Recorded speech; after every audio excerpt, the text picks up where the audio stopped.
La France a un incroyable talent, dans la vie, il faut prendre des risques, explique Antonio, le vainqueur de cette saison. Interview. Antonio est le tout premier magicien à remporter, la France a un incroyable talent. Pour la première fois de son histoire, la magie a remporté les faveurs du public de la France a un incroyable talent. Ce mardi soir sur M6, Antonio le magicien a enchanté les téléspectateurs et les 4 membres du jury, grâce à un numéro de mentalisme bluffant. En plus de deviner dans les pensées d'Hélène Ségara, le candidat a estomaqué tout le monde en brandissant en clôture de son tour, l'édition du journal Libération du mardi 13 décembre. Ce soir, pour la grande finale de La France a un incroyable talent, j'ai gagné mon pari avec l'un des membres du jury. Je repars donc avec son billet de 20 €, dont le numéro de série est UF22 31 09 87 74. Antonio était inscrit en page 22, dans l'édition du matin de la finale. Une prédiction qui s'est révélée exacte, limite flippante. Au lendemain de sa victoire triomphale, 20 minutes a recueilli les impressions de ce quadrille d'ici les Moulineaux, qui officie depuis 20 ans dans le domaine de la magie et du mentalisme, en France et aux 4 coins du monde. Êtes-vous fier d'être le premier magicien à remporter cette émission? Très fier, oui, et également pour mes copains aussi, car ça va peut-être aider la magie.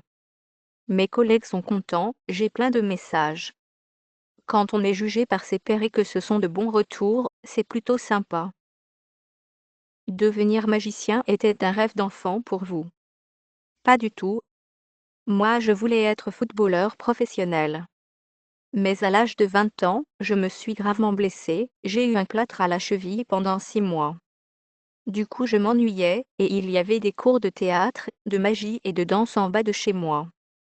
La danse, ce n'est pas mon truc, le théâtre, je n'aimais pas ça, mais j'ai toujours bien aimé la magie, sans savoir que ça existait d'être magicien professionnel. Moi, j'étais sur les marchés, je vendais des fruits et légumes parce qu'on n'avait pas d'argent. Et le soir, j'étais en smoking. Et ça a commencé comme ça. Encourageriez-vous les jeunes à devenir magiciens? Bien sûr, c'est le plus beau métier du monde.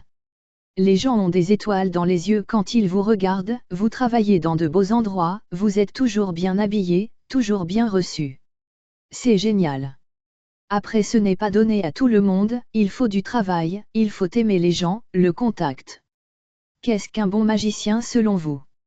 Quelqu'un qui aime les gens, qui travaille dur et surtout qui aime son métier. S'il fait ça pour l'argent, il faut qu'il arrête. Mais surtout, beaucoup du travail, on n'a rien sans rien. Avant cette année, vous aviez refusé à plusieurs reprises de participer à LFOI, pourquoi? Quand on est professionnel, on a toujours peur de se faire buzzer. Quand un enfant de 12 à 13 ans vient tenter sa chance, il ne perd pas grand-chose, ce n'est pas son métier. Mais nous professionnels, avec 20 ans de carrière derrière nous, passer à la télé et se faire buzzer, ça fait peur. C'est pour ça qu'il y a beaucoup de magiciens qui ne veulent pas faire l'émission. Après, il faut prendre son courage à deux mains et il faut y aller. Dans la vie, il faut prendre des risques, et j'en ai pris. Éric Antoine m'a beaucoup aidé aussi. Le fait qu'il soit là, je me suis dit que c'était peut-être maintenant ou jamais. Vous savez ce que vous allez faire des 100 000 €? Pas du tout, je ne me suis même pas posé la question. Je vais sûrement offrir un beau cadeau à ma femme, à mes enfants et mes parents. Quand j'ai commencé l'émission, je ne savais pas qu'il y avait 100 000 € à gagner. Cela me semblait tellement loin.